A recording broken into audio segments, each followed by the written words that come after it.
Good morning, guys. Good morning. Good morning. Good morning. It's so nice to be here in the futuristic vision of Prey. Do you like my apartment? You really you got hooked up big time in this apartment, man.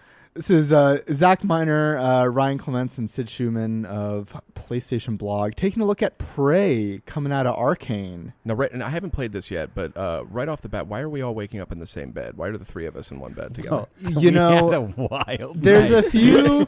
We don't want to get into spoilers just yet, Sid. We want to try and avoid spoilers Okay, here. So this is footage. Ryan and I got a chance to play through the first hour of the game, actually. And so this is all footage from that first hour.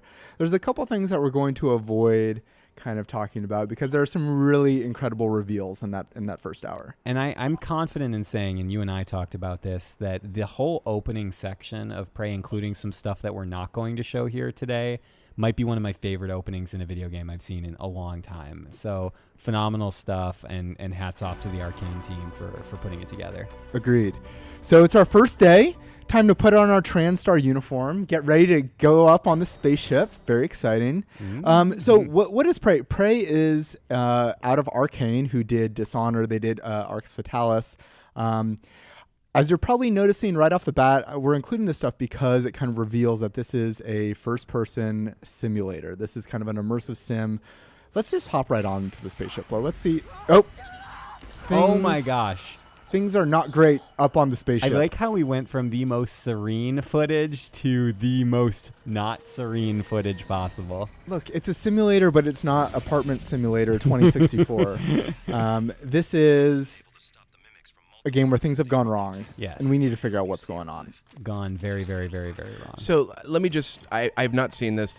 I'm sort of the resident dummy on this one. I am the biggest fan in the world of sort of the shock games. So I actually would consider System Shock 2 to be my favorite game of all time. BioShock high on the list. So without having seen a ton of this game, it's giving me that vibe big time. And absolutely. As it should. I mean, it absolutely has that emergent, player-driven choice style of gameplay that you're going to actually kind of see here represented in this weapon that we're seeing right now, which is the glue cannon, where it essentially allows you to build platforms, immobilize enemies, do a lot of different stuff, and hey, you don't even have to pick it up if you don't want to. I mean, there's essentially so many different ways to work your way through this very, very much damaged and very, I don't want to use the word derelict, but it is a damaged, something's gone south station that your character, Morgan Yu,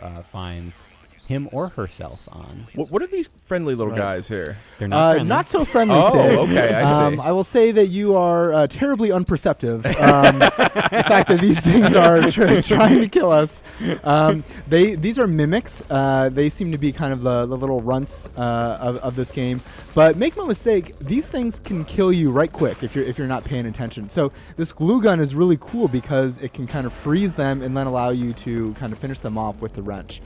This is a game that's obviously first person, and you are shooting things, and a little bit later we're going to get some actual guns.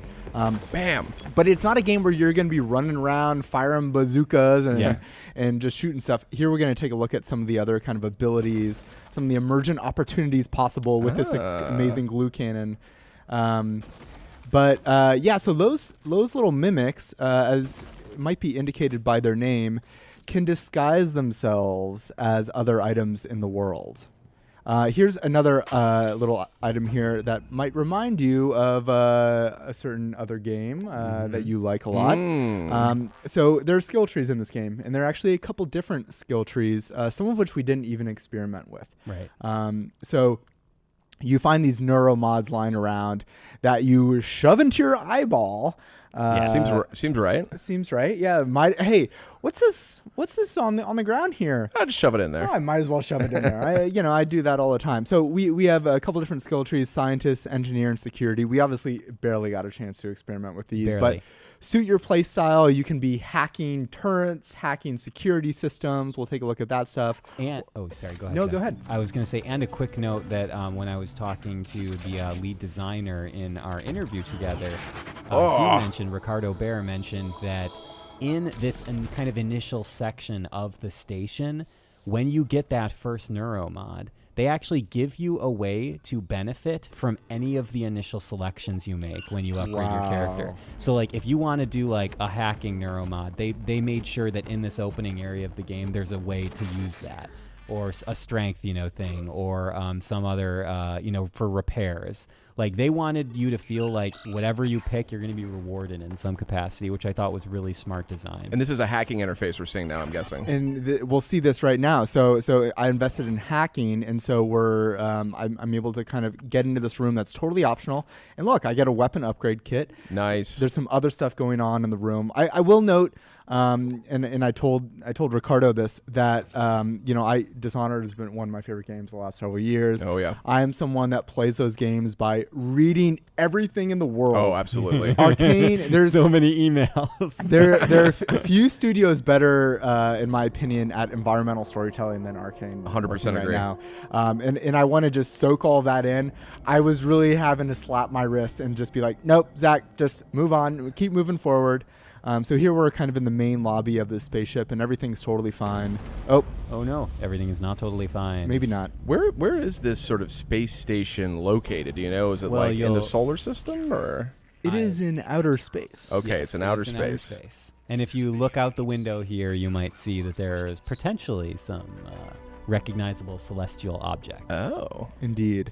We're keeping things vague. Very vague. You know what? I fear that there's going to be some spoilers out there. But that's why you just got to stick with the PlayStation blog for all the coverage. So this is the main lobby, and this is kind of the main, I think, hub of the game. And so there's kind of different levels that you can explore of the spaceship, obviously, as we've seen.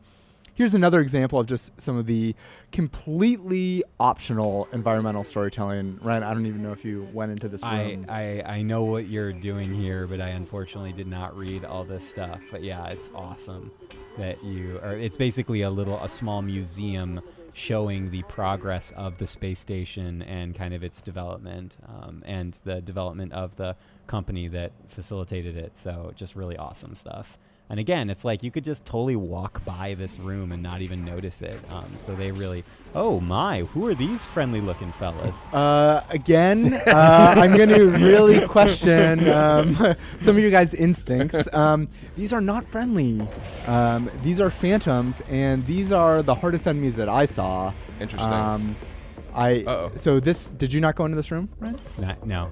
Remember, you went much further than I did. I was too busy reading emails. So I had to hack my way into this room.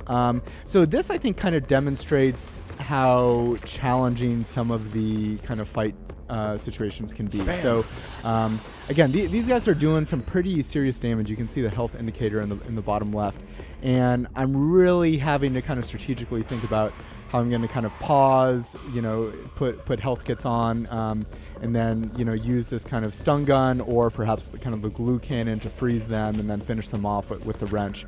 I think we haven't played much of it, but ammo is going to be sparse, I think. Yeah. Does look like there's a recharging health system, I noticed. It's down in the lower left. It is definitely very, I wouldn't say punishing, but you definitely have to be cognizant of your health and your well-being. Or maybe I'm wrong. What's that meter I see in the middle of the screen that keeps building up? Is that so stamina? That's stamina. Got it. I was incorrect by what I said. Health you need to heal I got yourself. It. Okay. You're not just always going to be at 100%. I retract my prior statement. There is not a recharging health system. And so when you're opening that weapon wheel there, you're just triggering the health kit. I understand. Okay. And another thing that Ricardo pointed out is, because there were a lot of folks playing the demo when Zach and I were playing the game, is that, sometimes you could just walk, stealth your way through an environment, not even, engage the mimic-like enemies. Like right here, you see that they're kind of creating their own platforms and just kind of working their way around the environment. I mean, it's really interesting how the levels are laid out. And a little detection meter there above the mimic that was kind of flying off here. So we're getting close to the end here, but Ryan and I, we just scratched the surface. I wanted to just show a little bit more of kind of what is in this game. So this is your office. This is Morgan's office. This inventory could be ripped straight out of System Shock 2. Right, and like straight out of it. You can upgrade it, obviously, right? You can expand it. So I think the office is going to kind of be your home base, and so there's recycling of materials where you're breaking material, where you're breaking objects in the world down into different components. So there's reasons to pick up all this stuff in the world. Like what am I going to do with this coffee cup? I'm going to throw it across the room, but I could have recycled it. Really? And then on the other side, you'll see that there is a fabricator. So there's a crafting system in this game. So you're going to be finding, I think, blueprints and upgrades throughout the game. And obviously, you're not going to find most of them. And it's really going to kind of require exploration. And a quick point as we're watching this amazing footage and kind of closing up shop is that you do not need to have experience with the original, with Prey's predecessor. This is unrelated. You can go right into this. It's kind of own unique story. It's a new science fiction story, by Arcane. So you can enjoy it kind of fresh. Gents, do we have any sense of the threat? These creatures we seem to be fighting. Do we know anything about what they are, or sort of where they factor in? It's an enormous threat, Sid. Yeah. Yes, I mean, all I know is that the space station is not in good shape, and the people on the space station are not in good alive. It is a threat not to be taken lightly. Okay, I understand. And just real quick before we go here, in addition to that skill tree that we saw earlier, we are aware that you get some access to alien powers later in the game. We didn't get a chance to really look at those or experiment with those. That was a little bit after. One last clip I wanted to show just for you, Sid. Oh. So there's a locked door. We need to find our way into the locked door. I bet, if we read some things around the room, maybe there's something. Just like in real life. I wonder what the access code to that door might be. This is kind of the first big one there. Oh, do those numbers look familiar? 0451. Now that is the first. That's the first code given out in System Shock 2. First code given out in System Shock 2. I believe it was in the first System Shock. Oh, was it? 451. It was in all of the Deus Ex games. It was in the Dishonored games. It actually made its way into Mafia 3. I didn't know that. And so that, in some ways, is I kind of see that as like. You see that, you know what this game is, right? This is an indicator of like the systems that are present in this game, the genre of this game. It's like the Wilhelm or whatever that's Wilhelm's right. The scream from the Star Wars movies. It's a little identifying factor. So, any final thoughts, Ryan? No, that's it. I'm pumped, and it's coming out on May 5th. May 5th on PS4. It looks great. Arcane, a great studio.